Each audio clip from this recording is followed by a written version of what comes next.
found it difficult to eat normally with Kyra watching him. It was as if she was afraid he would disappear if she blinked. But at the same time, he didn't really mind. The way she fluttered around him, taking care of him, he imagined it was what having a mother might have felt like. So, Kyra, Amine said, do you know dragons as well? Kyra looked at Toma, and once he nodded, she turned back to Yamane. Yes, everyone in Nichitani is connected to dragons in some way.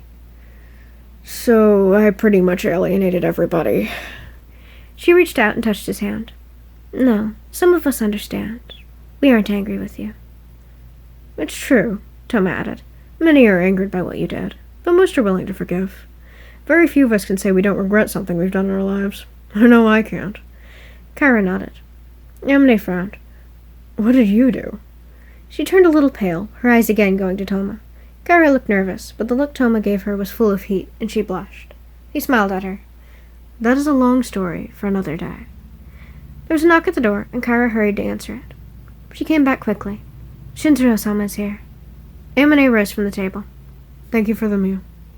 Kyra smiled and went to clear the table. He and Toma went into the living room. Amane was leaning with his hands pressed against the door, while Shintaro poked and prodded his abused back. Does dragon's blood really heal? He asked, trying to distract himself from the sharp fingers digging into his spine. Of course, Shintaro replied. It's not that simple, Toma said. Even if you had succeeded in killing a dragon, the blood would have killed the king, not saved him. Why? Amane hissed through a stab of pain. The blood of a dead dragon is extremely toxic. It is poisonous even to dragons. Shintaro made each factual statement somehow sound angry and irritated. To heal, the dragon must give the blood willingly. A little will heal, more will dramatically prolong life and gain immunity to disease. Enough, and they'll live as long as a dragon. Shintaro had a tight grip on Amane's head, not allowing his jaw much movement, but he still managed to ask, Do dragons give blood often?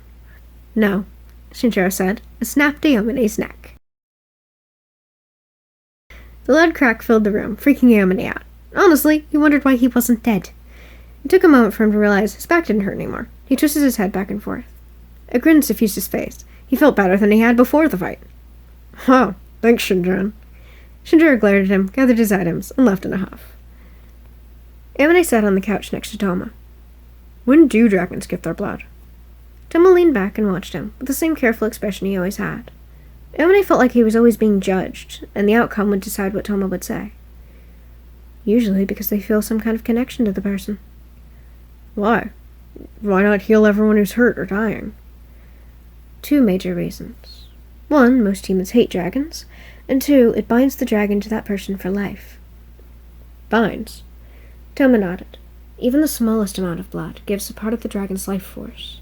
The more blood consumed, the closer the tie to the dragon. If the human dies, the dragon feels it. If the dragon dies, everyone who is bound to him dies as well. Amane thought about it for a while, before the true implication of what Toma said started to sink in. If I'd killed a dragon, would people of town have died? Yes, Toma replied. Everyone in Ichitani is tied to a dragon in some way. Amane let his head fall on the back of the couch. Why did he save me? Because we believe you're a good person, and you have already proven we were right.